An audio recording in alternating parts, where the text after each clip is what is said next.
Bem, galera, salve aí, galera, pessoal do IEMA, né? Nós vamos aqui fazer um breve resumo, né? Para que a explicação não fique muito extensa. Depois nós vamos fazer um outro vídeo relacionado às questões do Enem e questões relacionadas às soluções, né? O nosso conteúdo agora do primeiro bimestre, ele ainda se dispõe a soluções, sendo que o conteúdo do segundo ano, mesmo que nós estivéssemos presencialmente, nós também estaríamos trabalhando com ele, certo? Então, já deixo uma, um bom dia para vocês, bons estudos, né? Aproveitem aí para estudar, né, o tempo livre e para se preparar aí para as provas, certo? Vamos então aqui, galera do segundo ano, 201, 202, né? Falar um pouquinho sobre soluções, né? Um assunto que a gente já bateu bastante nele, mas é um assunto que às vezes a gente precisa ter um pouco de atenção em alguns certos pontos, certo? Então, o que é o conceito de soluções? Soluções são misturas, né? Aí você tem uma, duas ou mais substâncias, né? Que são homogêneas. O grande lance que as pessoas às vezes confundem é a questão de homogênea e ser aparentemente homogênea. Então, homogênea você não consegue identificar os participantes, você só consegue identificar o conjunto. Né? Por exemplo, água e álcool. Você não consegue de forma alguma identificar onde está o álcool e onde está a água. Simplesmente é uma coisa uniforme. Certo? Ah, eu posso colocar uma outra substância e ela de repente se transforma em uma solução? Sim. Medicamentos, quando eles são escritos soluções, significa que esse medicamento ele não vai apresentar uma outra característica. Né? Ah, eu estou olhando aqui um grãozinho preto, marrom, azul, amarelo. Não, aí já não vai ser mais solução. Então, solução, para que seja considerada, né, tem que ser homogênea. E aí eu tenho esse conjunto, ficar atento para esse conjunto. Solução é o conjunto de massa e volume do soluto, que geralmente é a menor parte, certo? E ele também é a parte que vai se dissolver, então ele sofre o processo de dissolução, mais o volume e massa do solvente. Então é o conjunto de soluto com solvente, eu tenho solução. Como a gente sempre frisou nesse ponto. Eu tenho uma solução de 1 litro, né? De uma concentração tal de 5 gramas por litro de uma substância, de um medicamento.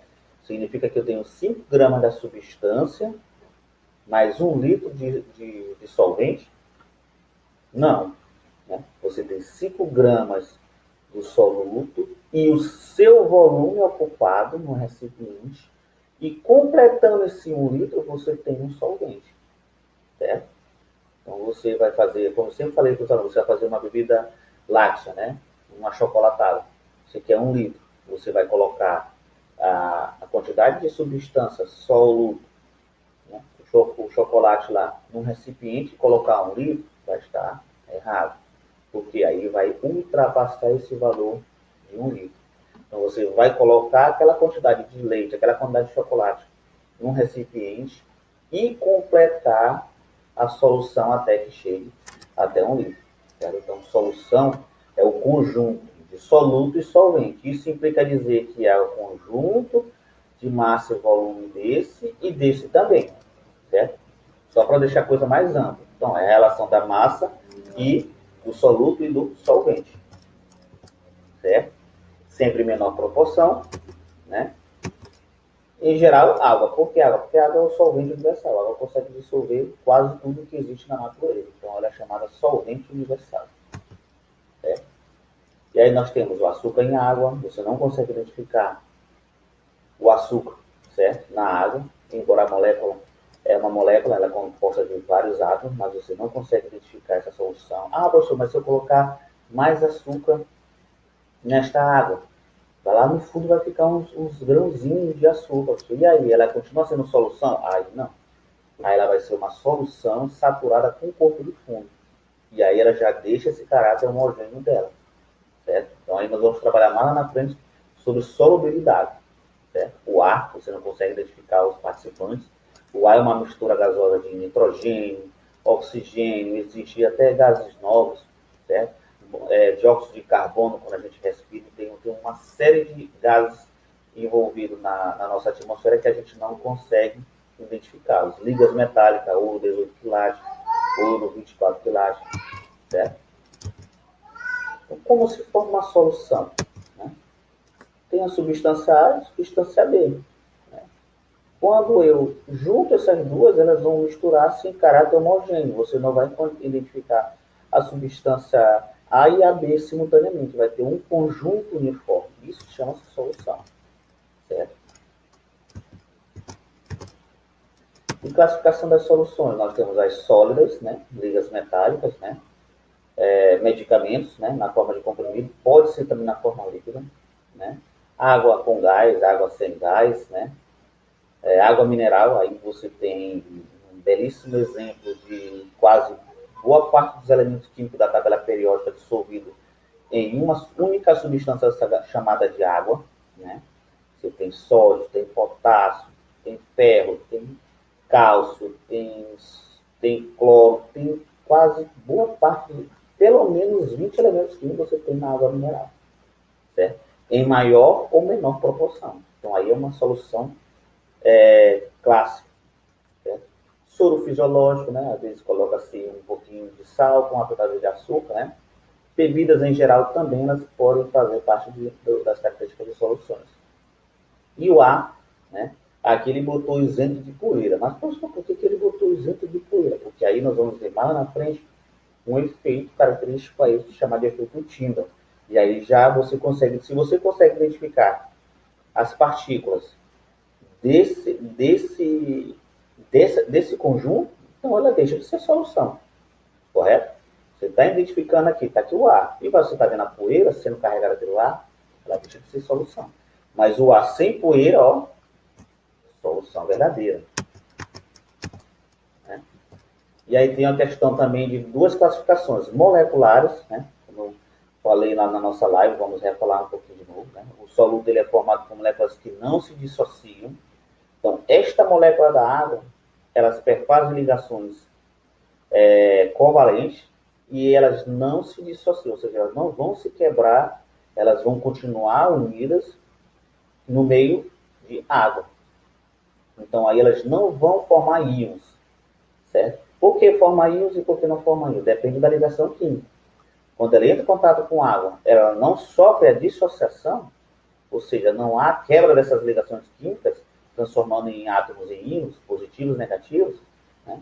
Chamados positivos de cátions e os negativos de ânions, então aí não há a ponte para fazer a condução da eletricidade, que é os elétrons em movimento.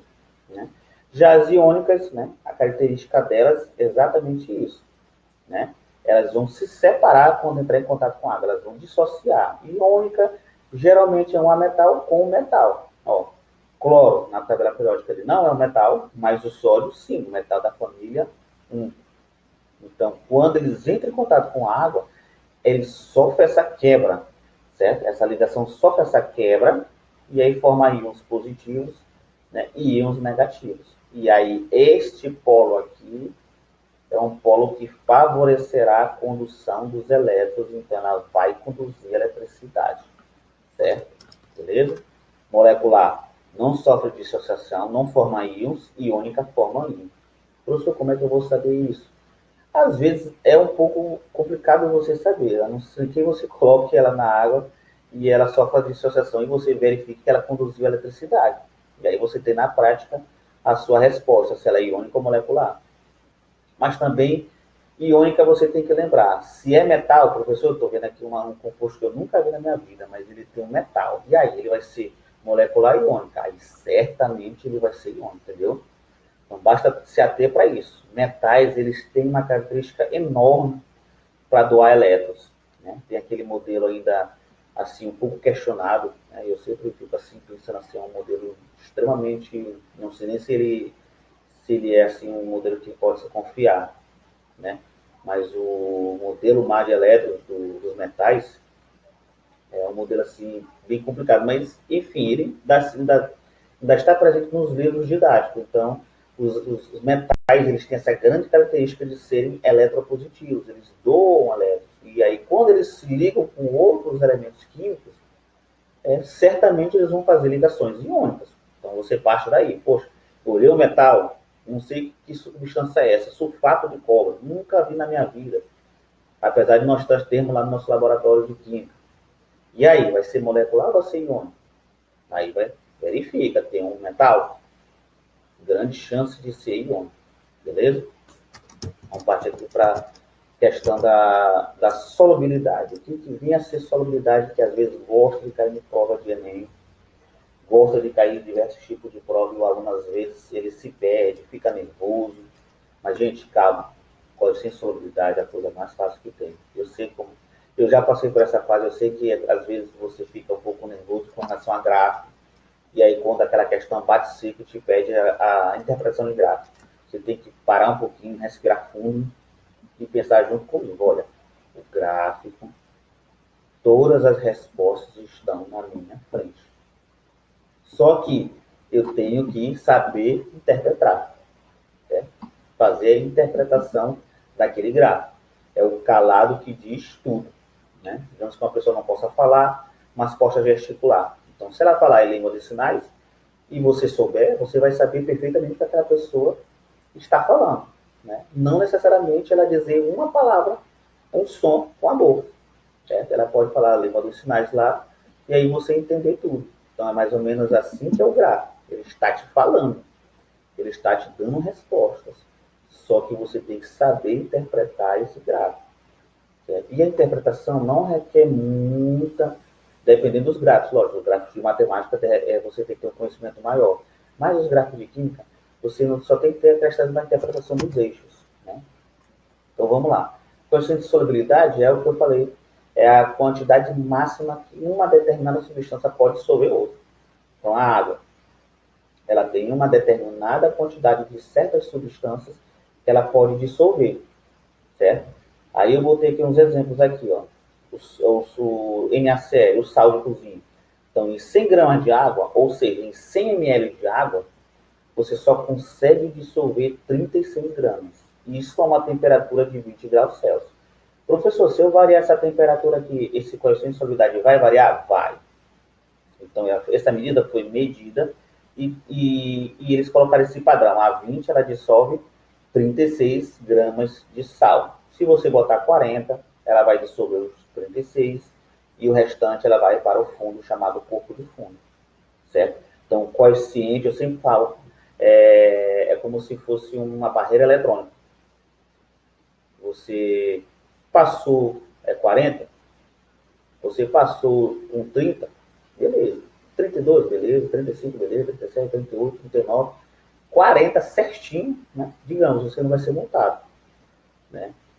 Se você passar com 50, 60, 80, você ultrapassou esse valor, essa capacidade máxima, e aí você vai ser multado, certo? Então, a sensibilidade é o que determinadas substâncias podem dissolver outras. Nenhum é igual a outro, certo? Nenhum é igual a outro, certo? Aqui a água nós temos 3 substâncias, ó, cloreto de sódio, sulfato de cálcio, né, que é o gesso, e o nitrato de potássio, né, que é utilizado como fertilizante. Algumas pessoas também utilizam como, às vezes, no subproduto de explosivos, né, esses nitratos. Né. Então, aqui o sal de cozinha, ele dissolve só 36. Mais o sulfato de cálcio, olha aqui, ó, só 0,2, muito pouquinho. Essa substância é solúvel em água, certo? Muito, menos de 2/10 de uma grama ela consegue dissolver. E essa outra aqui, ela tem um valor intermediário dos três, ó, 13,3 gramas de nitrato, né, para 100 gramas de água. Então, cada substância tem uma quantidade certa. Certo? Se você colocar uma certa quantidade, depois você colocar outra, e aí, professor?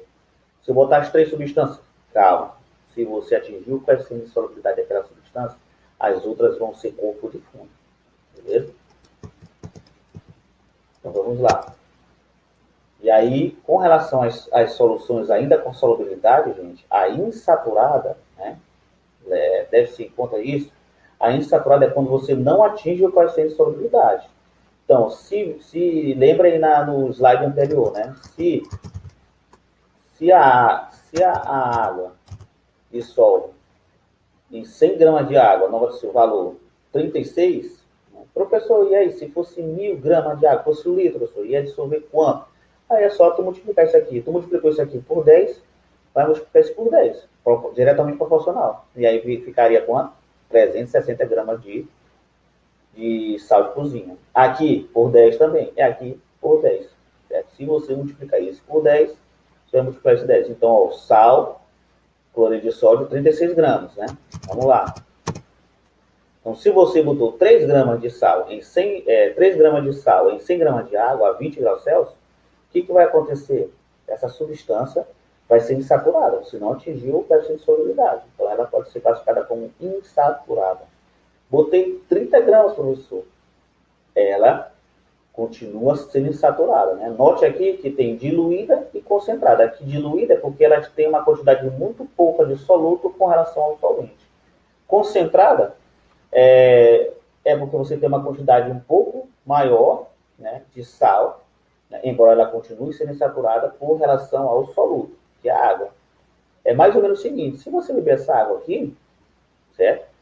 Você pode ser que você sinta um gosto de sal. Certo? Essa água vai ser sal, mas esta aqui ela vai ter um gosto muito maior de sal, né? Vai estar mais salgada. Por quê? Porque ela vai estar mais concentrada. Entendeu? A questão da diferença de diluído e concentrado é o café. Se você toma um chafé, você botou pouco pó de café por água. Se toma aquele café que range o dente, café mesmo forte, então aí esse café, eu posso dizer que ele é um café concentrado. Certo? Diluído e concentrado está relacionado à questão do soluto. Tem um pouco soluto com relação à água diluída. Tem muito soluto com relação à água, né, concentrada. Beleza? Mas embora as duas continuem sendo insaturadas. Por quê? Porque não atingiram o coeficiente de solubilidade, que é a capacidade máxima dela de dissolver esta substância em específico. Certo? Já as saturadas, você atingiu, ó, pá, o valor exato. Botei 36 gramas de sal em 100 gramas de água, a 20 graus Celsius. Né? E aí ela pode ser sem corpo de fundo, neste caso aqui, né? Não vai ter corpo de fundo. Se eu botar, como eu falei para vocês, 40, 60, 80, 100 gramas, 100 gramas de sal em 100 gramas de água, que é a mesma coisa 100 ml, por que é a mesma coisa, turma? Porque a água ela tem a densidade 1. Então, se a densidade dela vale 1, significa que massa e volume são iguais. E aí o que acontece? 1 quilo de água, eu tenho 1 litro d'água. 100 litros d'água, eu tenho 100 quilos de água. Entendeu? Então, essa é a proporção 1 para 1. Certo? 1 ml de água, 1 grama de água. Beleza?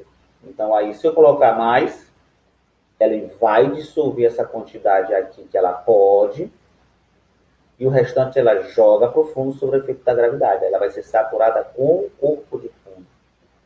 E já é supersaturada quando você extrapola esse valor do coeficiente de solubilidade. Né? Há casos especiais, você aquece essa solução, digamos aqui, ela dissolve 36 por 100 gramas de água, 36 gramas de sal por 100 gramas de água, a 20 graus Celsius. Você aquecer essa solução, ela dissolveu 38, ó, 2 gramas a mais.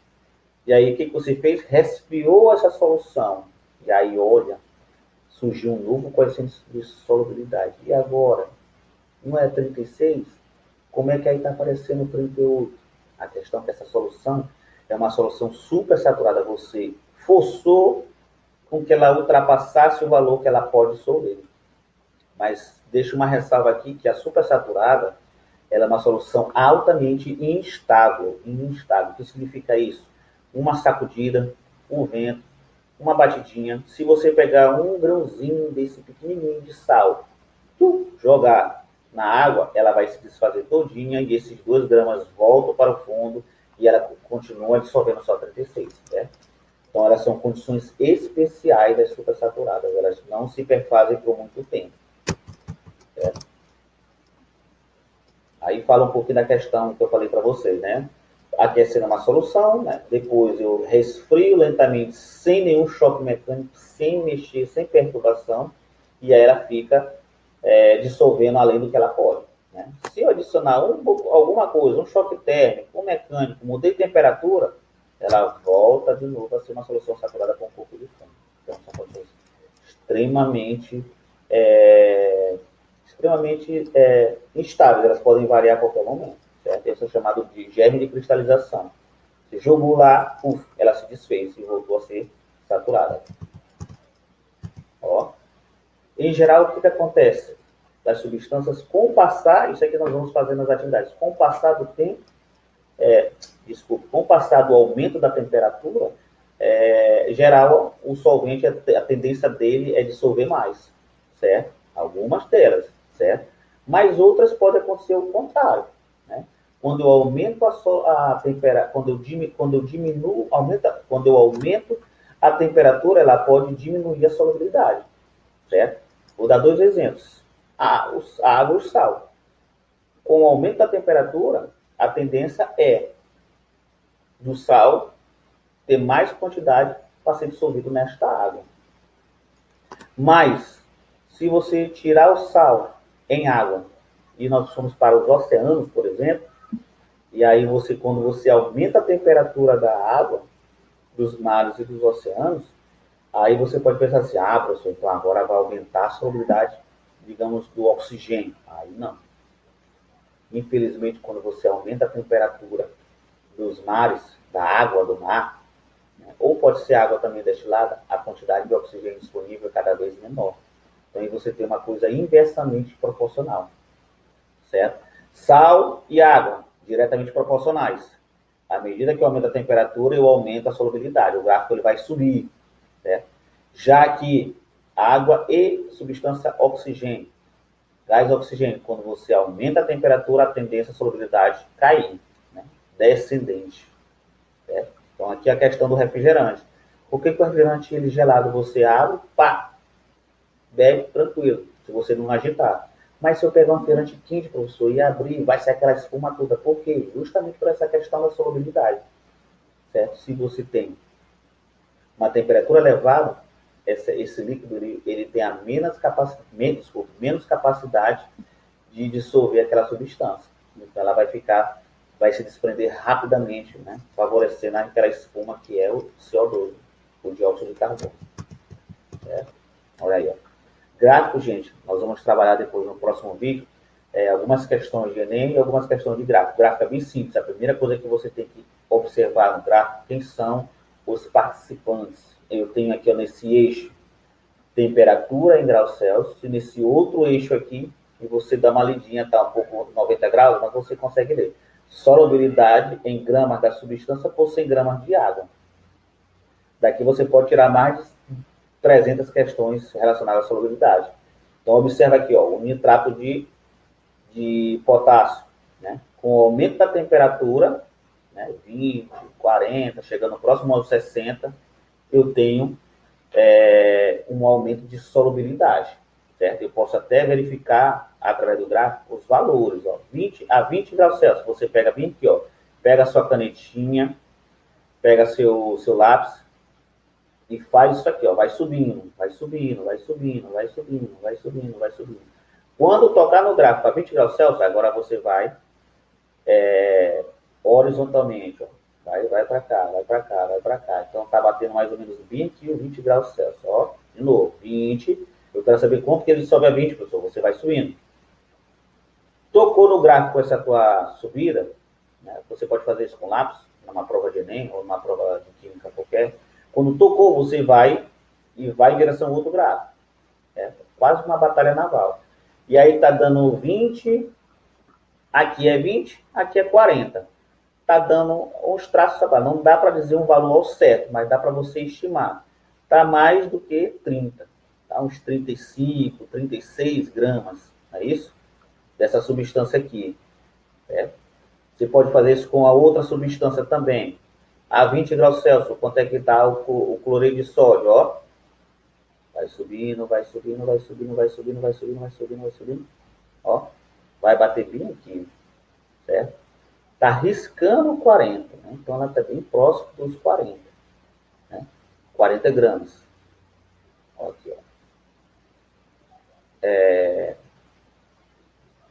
Sulfato de sério, né? Você vai aqui aos 20, por exemplo. Ó, subindo, subindo, subindo, bateu aqui. Ó, tá abaixo dos 20. Eu posso dizer que tá uns 15, uns 14, uns 13. Não dá para dizer um valor certo. Mas, professor, isso é questão de pedir que eu dê um valor exato. Não dá. Se for o caso dela te pedir o valor exato e as respostas do Enem tiverem valores exatos, então, obrigatoriamente, esse gráfico todo vai estar em papel milimetrado. O que é isso, professor? Milimetrado, ele vai ter um monte de quadradinhos aqui. E cada quadradinho você vai ter um valor específico. Aí sim, na hora que você pegar o 20 aqui, bater no gráfico do nitrato, por exemplo, e baixar aqui, você vai ver certinho o valor. Ah, pelo quadrículo aqui tem 4 quadrículos. Então, cada quadrículo vale 5, então é 20. Entendeu? Então, se ele te pedir valores exatos, ele vai dar com papel milimetrado, todo dividido em quadradinhos. E aí você consegue contar esses quadradinhos e dizer quanto é que é, certamente. Então, aqui no gráfico é isso, certo? Está aqui outra substância, ó. Você vê que com aumentada a temperatura, o nitrato, ele aumenta também, então ele é diretamente proporcional, né? Dicromato de potássio também, cloreto de sódio também. Só o único esse sério aqui, ó, que com o aumento da temperatura, o que acontece? Estava 20, né? Podemos dizer 20, né? A 0 graus Celsius.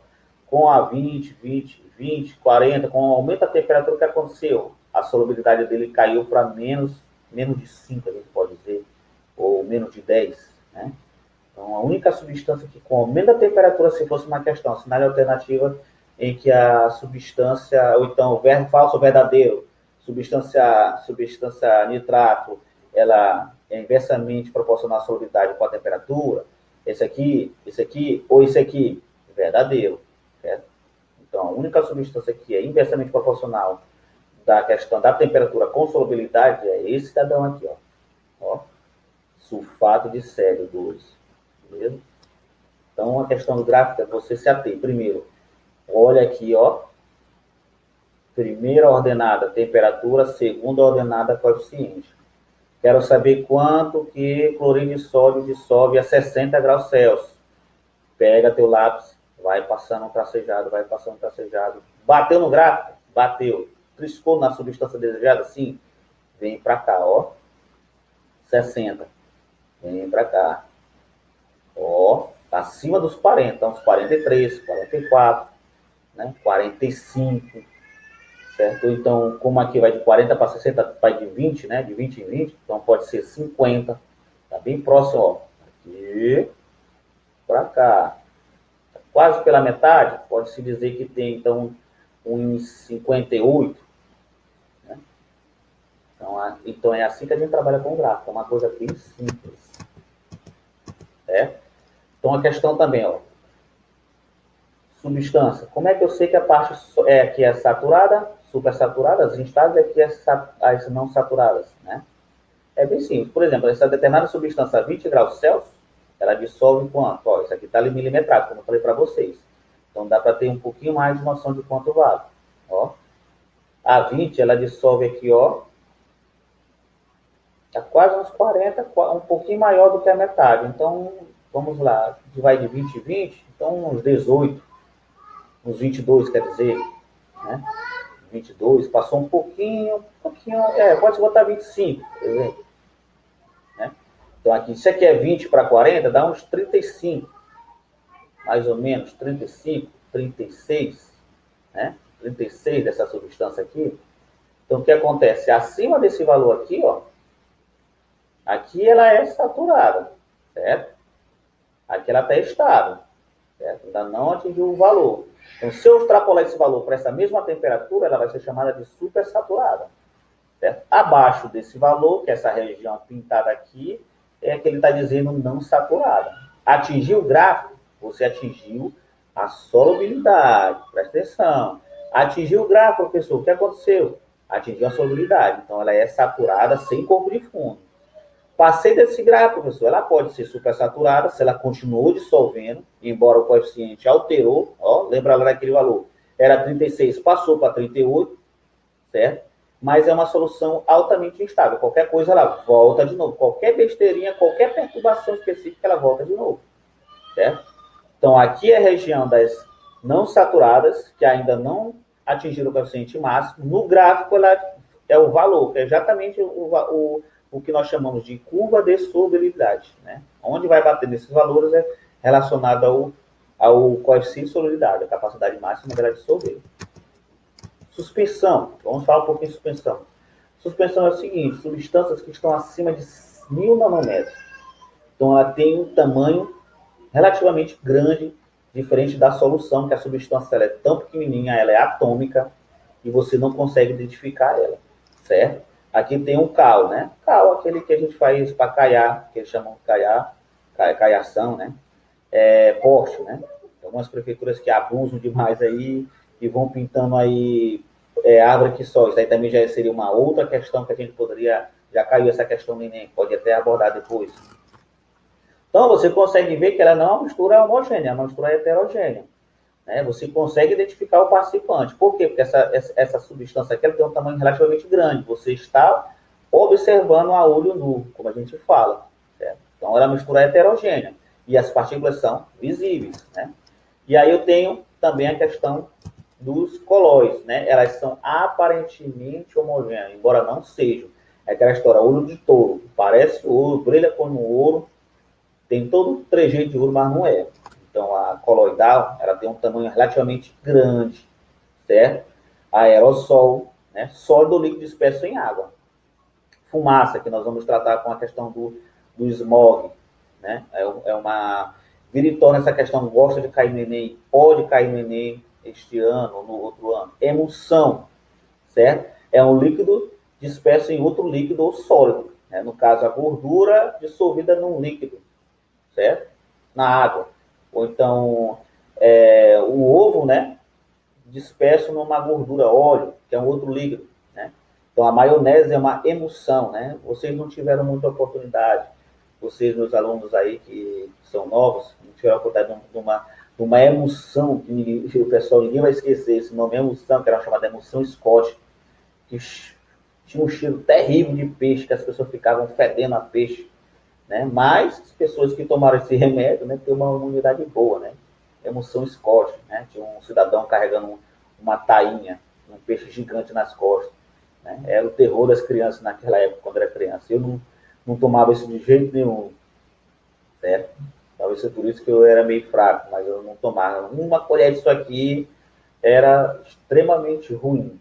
Né? Tem a espuma, ó, é o gás disperso em um líquido, né? Gás, né? Por exemplo, um champanhe, né? Forma aquela espuma, ou então você está lavando um carro, forma aquela espuma, né? É um gás disperso em um líquido, né? Ou um sólido, né?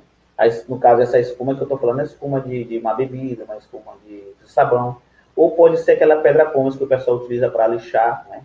O pé, lixar calo, né? Que eles utilizam, as manicures, né? Você vê que aquela pedra ela é toda perfuradinha, parece um queijo suíço. Então ali eu tenho um sólido, que é a pedra, né? Mas você vê que boa parte dela está perfurada. Né? Então a pedra pomes é uma mistura coloidal. Certo? Aparentemente parece que você vê só a pedra, mas se você aproximar um pouquinho da sua vista, você vai ver que ela tem grandes espaços. E esses espaços são preenchidos por quem? Por ar.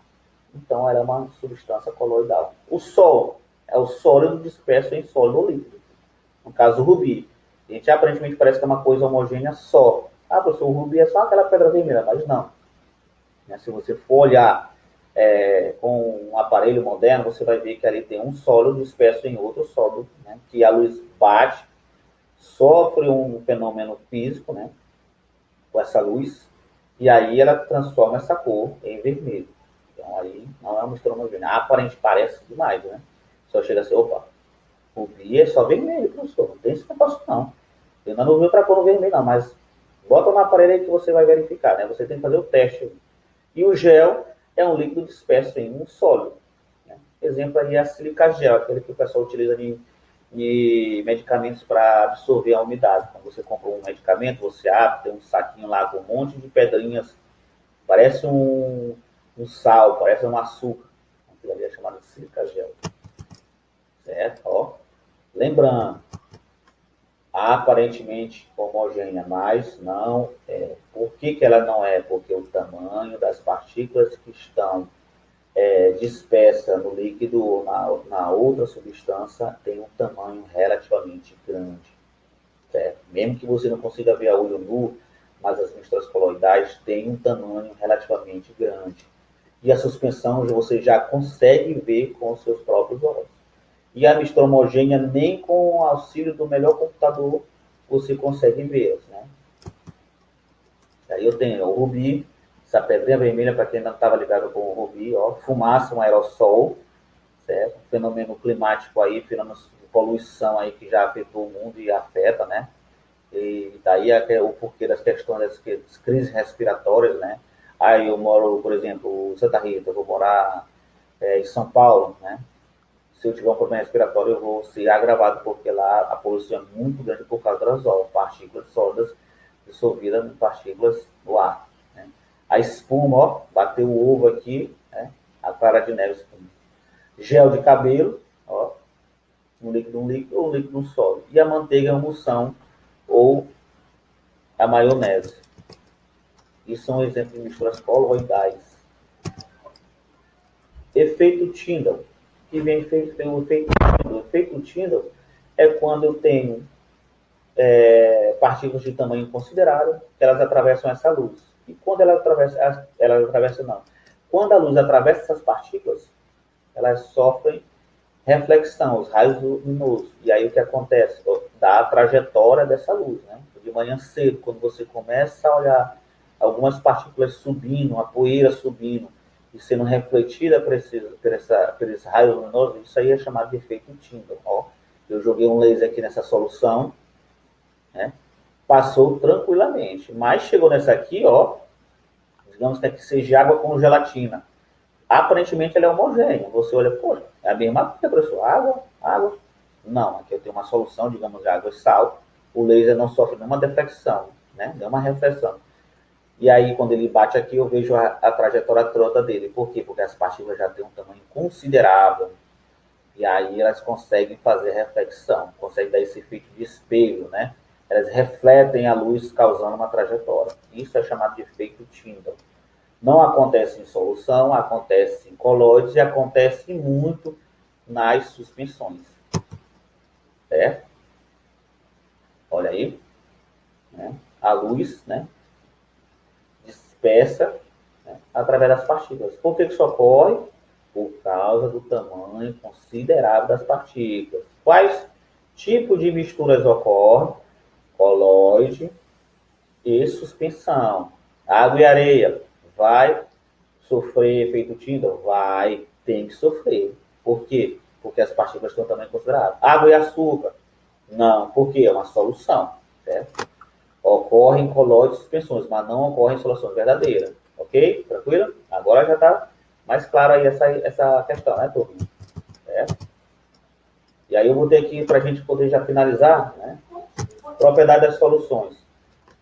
Não consigo centrifugar água e açúcar, água e sal, uma quantidade bem pequenininha, lógico, né? Vou para vocês, uma solução insaturada ou saturada, não consigo centrifugar, não consigo filtrar, não dá para filtrar e só reter o sal, só reter açúcar, não acontece o efeito Tyndall e são homogêneas.